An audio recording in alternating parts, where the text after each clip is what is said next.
Assalamualaikum warahmatullahi wabarakatuh. Kami dari kelompok 1, Perancangan Sistem Informasi Penyewaan Alat Transportasi pada Travel ACM Mahadat Bogor. Mata kuliah Analisa Perancangan Sistem Informasi Akuntansi. Dengan anggota kelompok saya sendiri Is Purnama dengan NIM 11190892, Nabila Fira Yusaria Umar dengan NIM 11190110, Muhammad Rafi Junaidi dengan NIM 11190192, Samuel Tarigan dengan NIM 11191090, Devanya Lauren Larasati Pardede dengan NIM 11190895, kelas 11.4A13. Latar belakang masalah. Menurut Oktaviani pada tahun 2019, seiring berkembangnya teknologi informasi yang semakin cepat dan canggih telah memberikan banyak manfaat pada kehidupan manusia.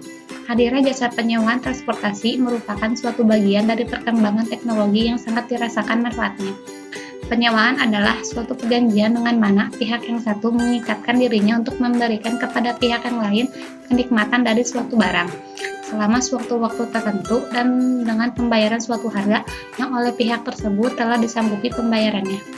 Pengolahan data penyewaan pada Travel ACM Hadatrans sudah menggunakan sistem yang terkomputerisasi, namun belum bisa menggunakan jasa pemesanan melalui online. Dengan begitu, sistem yang dipakai belum cukup memadai untuk pengolahan data dan penyimpanan datanya serta membutuhkan sistem yang lebih baik lagi. Berdasarkan hal tersebut, perlu adanya pengembangan sistem dalam penyewaan jasa travel pada ACM Hadatrans, sehingga kami mengambil judul Perancangan Sistem Informasi Penyewaan Alat Transportasi pada Travel ACM Mahadat Bogor. Ruang lingkup.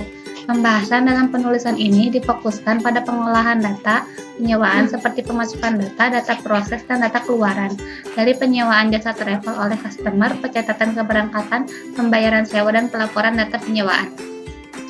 Konsep dasar sistem.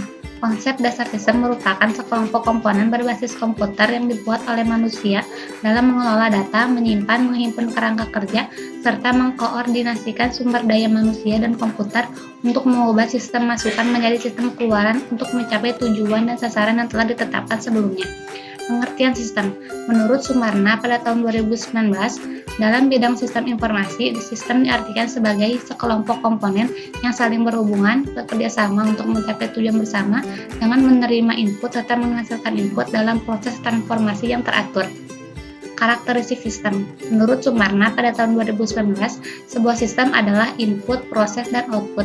Hal ini merupakan konsep sebuah sistem yang sangat sederhana, sebab sebuah sistem dapat mempunyai beberapa masukan dan keluaran. Di sini yang pertama ada komponen sistem atau komponen, terdiri dari sejumlah komponen yang saling berinteraksi dan bekerja sama membentuk satu kesatuan. Kedua, ada batas sistem atau boundary system. Ruang lingkup sistem merupakan daerah yang membatasi antara suatu sistem dengan sistem lainnya atau dengan lingkungan luarnya.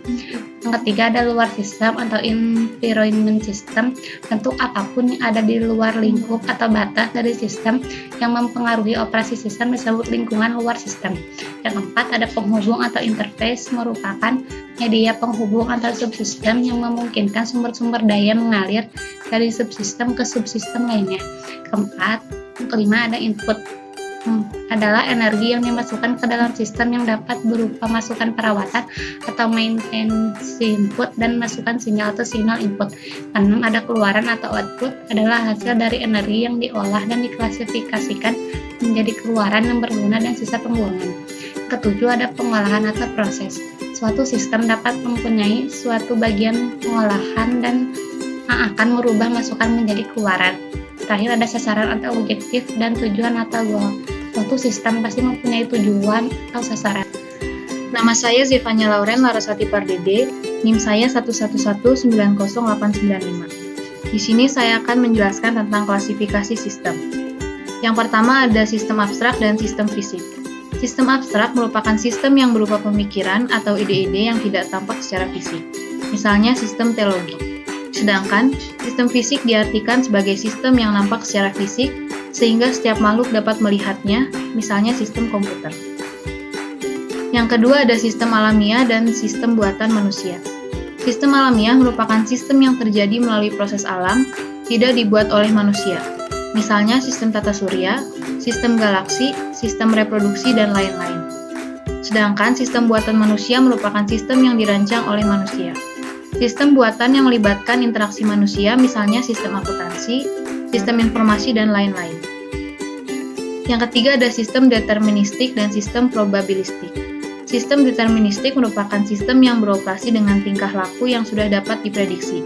Misalnya sistem komputer. Sistem komputer ini adalah contoh sistem yang tingkah lakunya dapat dipastikan berdasarkan program-program komputer yang dijalankan. Sedangkan sistem probabilistik merupakan sistem yang kondisi masa depannya tidak dapat diprediksi karena mengandung unsur probabilitas. Yang keempat ada sistem terbuka dan sistem tertutup. Sistem terbuka merupakan sistem yang berhubungan dan terpengaruh dengan lingkungan luarnya. Sistem ini menerima masukan dan menghasilkan keluaran untuk subsistem lainnya. Misalnya sistem kebudayaan manusia. Sedangkan sistem tertutup merupakan sistem yang tidak berhubungan dan tidak terpengaruh dengan lingkungan luarnya. Sistem ini bekerja secara otomatis tanpa adanya campur tangan dari pihak luar. Selanjutnya ada sistem Development Life Cycle atau SDLC. Pengertian SDLC menurut Wahyudi tahun 2018, Sistem Development Life Cycle atau SDLC adalah metodologi klasik yang digunakan untuk mengembangkan, memelihara, dan menggunakan sistem informasi. Tahapan SDLC. Menurut Buonovo tahun 2016, SDLC adalah tahapan-tahapan pekerjaan yang dilakukan oleh analis sistem dan programmer dalam membangun sistem informasi. Selanjutnya ada konsep dasar program.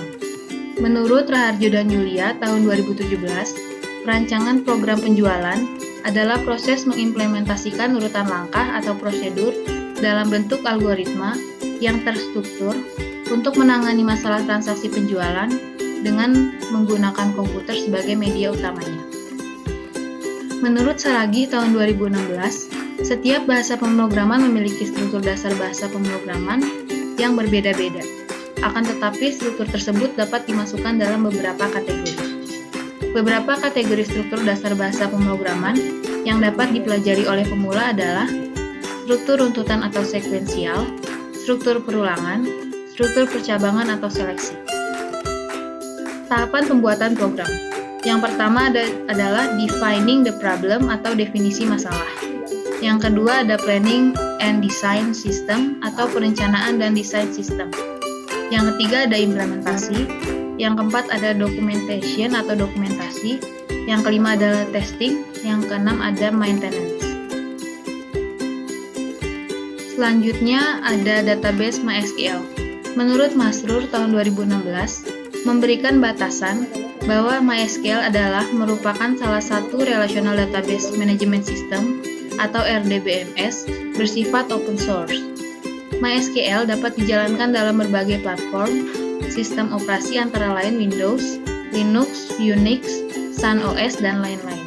Selanjutnya ada Unified Modeling Language atau UML. Menurut Santana tahun 2016, Unified Modeling Language atau UML adalah sebuah bahasa yang telah menjadi standar dalam industri untuk visualisasi, merancang, dan mendokumentasikan sistem perangkat lunak.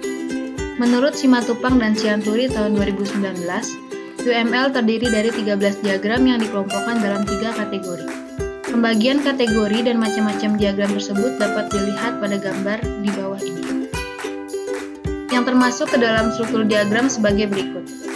Kelas diagram, objek diagram, komponen diagram, komponen struktur diagram, package diagram, deployment diagram. Yang termasuk ke dalam behavior diagram sebagai berikut. Use case diagram, activity diagram, state machine diagram. Yang termasuk ke dalam interaction diagram sebagai berikut. Sequence diagram, communication diagram, timing diagram, interaction overview diagram. Selanjutnya ada sejarah berdirinya PT ACM Mahadat Trans. PT ACM Mahadat Trans dengan nama brand ACM Mahadat merupakan perusahaan biro perjalanan wisata dan layanan jasa berupa perjalanan wisata atau tour.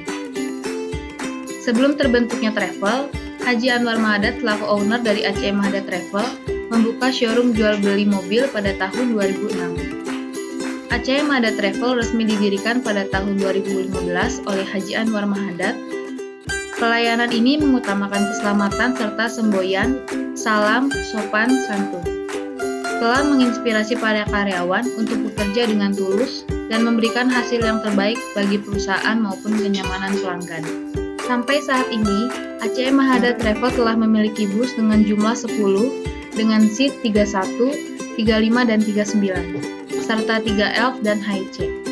Untuk mendukung kegiatan pengoperasian transportasi yang dapat melayani kebutuhan pelanggan dalam satu lokasi, kantor ACM Mahadat bertempat di Jalan Raya Tajur nomor 161/162, Muara Sari, Bogor Selatan, Kota Bogor, Jawa Barat.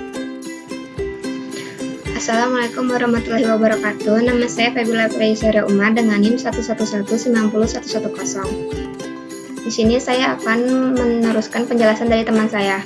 Struktur organisasi. Direktur utama mempunyai tugas pokok yaitu memimpin, merencanakan, mengatur, mengkoordinasikan, membina, mengendalikan, dan mengevaluasi pelaksanaan tugas yang meliputi lingkup bidang umum dan bidang teknik. Operasional bertugas untuk bertanggung jawab atas manajemen tenaga kerja, produktivitas, kontrol kualitas, dan keselamatan secara efektif dan efisien sesuai kebijakan yang telah ditentukan. Administrasi adalah usaha atau kegiatan yang berkenaan dengan penyelenggaraan kebijaksanaan untuk mencapai tujuan. Administrasi dalam arti sempit adalah kegiatan yang meliputi catat-mencatat, surat-menyurat, pembukuan ringan, ketik-mengetik, agenda, dan sebagainya yang bersifat teknis ketatausahaan. Supir adalah orang yang bekerja dan bertanggung jawab atas operasional bus di perjalanan. Servis departemen adalah kegiatan yang dilakukan dalam perusahaan yang berfungsi untuk memperbaiki apabila ada kendala pada mesin kendaraan. Servis departemen ini memiliki tanggung jawab penuh atas kendaraan yang dimiliki perusahaan. Proses bisnis sistem berjalan. 1. Pemesanan. Pelanggan mendatangi showroom untuk melakukan penyewaan bus travel. Pelanggan melakukan penyewaan bus kepada admin dan menyebutkan kebutuhan untuk beberapa kursi, daerah yang dituju, titik penjemputan, jam keberangkatan, dan kepulangan. Bagian admin mencatat serta menyesuaikan jadwal dan bus yang tersedia. 2. Pembayaran. Jika pelanggan dan admin sudah sepakat dengan jadwal, bus dan biaya yang sudah ada, maka pelanggan melakukan pembayaran. Pembayaran di sini bisa berupa uang muka terlebih dahulu atau langsung pelunasan. Untuk bukti, admin memberikan kwitansi kepada pelanggan sebagai bukti pembayaran yang sah dan pihak admin menyimpan rangkapan kwitansi bukti pembayaran. Berdasarkan data pesanan, admin membuat surat jalan untuk kru yang diserahkan kepada kepala operasional, yang nantinya akan menjadi tugas kepala operasional untuk memantau perjalanan. 3. Pembuatan laporan. Admin menyimpan salinan kwitansi yang nantinya akan dijadikan laporan untuk diserahkan ke owner. Activity diagram. Menurut Unhealthcare 2018, alur kerja proses, logika, dan hubungan antara aktor dan alur kerja dalam use case digambarkan dalam diagram yang disebut dengan diagram aktivitas atau activity diagram. Pelanggan melakukan penyewaan, lalu menyebutkan kebutuhan penyewaan, admin mencatat penyewaan, lalu melakukan penyesuaian dengan jadwal yang tersedia. Jika iya, admin melakukan kesepakatan jadwal dan tarif, lalu pelanggan melakukan pembayaran, lalu admin menerima pembayaran, admin menyerahkan kwitansi, pelanggan menerima kwitansi pembayaran, admin menyimpan kwitansi, lalu membuat surat jalan, operasional menerima surat perintah jalan, lalu memantau perjalanan, admin merekap salinan kwitansi untuk dijadikan laporan, owner menerima rekapan laporan. Analisa kebutuhan fungsional. 1. Pelanggan. Pelanggan dapat melakukan login, pelanggan dapat melakukan pemesanan, pelanggan dapat mengelola pembayaran. 2. Admin. Admin dapat melakukan login, admin dapat mengelola data akun, admin dapat mengelola data pelanggan, admin dapat mengelola pembayaran, admin dapat mengelola jadwal atau rute, admin dapat mengelola kendaraan, admin dapat membuat surat jalan, admin dapat membuat jurnal, admin dapat membuat laporan penyewaan. Use case diagram. Menurut Setiawan dan Khairuzaman 2017, diagram use case menyajikan interaksi antara use case dan aktor, di mana aktor dapat berupa orang, peralatan, atau sistem lain yang berinteraksi dengan sistem yang sedang dibangun. Perancangan sistem informasi penyewaan alat transportasi. 1. Pelanggan melakukan pemesanan, pelanggan mengelola pembayaran. Admin mengelola data akun, mengelola data pelanggan, mengelola pembayaran, mengelola jadwal atau rute, mengelola kendaraan, membuat surat jalan, membuat jurnal, lalu melakukan login. Admin membuat laporan penyewaan. Activity diagram usulan. Pelanggan, start, admin menampilkan menu beranda, pelanggan memilih menu penyewaan, admin menampilkan data kendaraan, pelanggan memilih pesan, admin menampilkan form login, lalu pelanggan melakukan login, admin mengelola data login, pelanggan mengisi form pemesanan, lalu memilih menu reservasi, admin menampilkan pesan reservasi selesai dan sedang diproses. Admin mengakses pemesanan. Assalamualaikum warahmatullahi wabarakatuh. Saya Muhammad Rafli Junaidi, NIM 111909192 akan menjelaskan tentang ERD. ERD atau Entity Relationship Diagram menurut Firdayanti dan Mahdiati tahun 2016. ERD adalah model teknik pendekatan yang menyatakan atau menggambarkan hubungan suatu model. Di dalam hubungan ini tersebut dinyatakan yang utama dari ERD adalah menunjukkan objek data atau entity dan hubungan atau relationship yang ada pada entity berikutnya. LRS atau Logical Record Structure. Menurut Taufik tahun 2017, sebelum tabel dibentuk dari file atau atribut entitas secara fisik atau level internal, maka harus dibuatkan suatu bentuk relasional model yang dibuat secara logik atau level eksternal, dan konsep dari pernyataan tersebut dibutuhkan yang disebut dengan LRS. Kelas diagram. Menurut Santanta tahun 2016, kelas adalah sebuah spesifikasi yang jika diinstansikan akan menghasilkan sebuah objek dan merupakan inti dari perkembangan dan desain berorientasi objek. Kelas diagram menggambarkan struktur dan deskripsi kelas, paket, dan objek beserta hubungan satu sama lain seperti containment, pewarisan, asosiasi, dan lain-lain. Sequence diagram. Menurut Santanta tahun 2016, sequence diagram menggambarkan interaksi antar objek di dalam dan di sekitar sistem termasuk penggunaan, display, dan sebagainya berupa message atau yang digambarkan terhadap waktu. Sequence diagram terdiri atas dimensi vertikal atau waktu dan dimensi horizontal atau objek-objek yang terikat. Berikut adalah contoh sequence diagram pembayaran. Deployment diagram. Diagram deployment menggambarkan tata letak sebuah sistem secara fisik dengan menampakkan bagian-bagian software yang berjalan pada satu bagian-bagian hardware. Menurut Sumarna tahun 2019, deployment diagram atau diagram penguraian digunakan untuk mendeskripsikan arsitektur node untuk hardware dan software. Diagram ini juga menggambarkan konfigurasi komponen-komponen software, real-time, prosesor, dan peralatan yang membentuk arsitektur sistem. Nama saya Samuel Resmita Tarigan dengan NIM 1191090 akan menjelaskan tentang pengujian.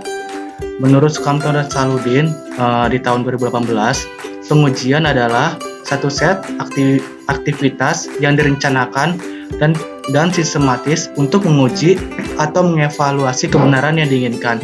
Metode ini digunakan untuk mengetahui apakah perangkat lunak berfungsi dengan benar.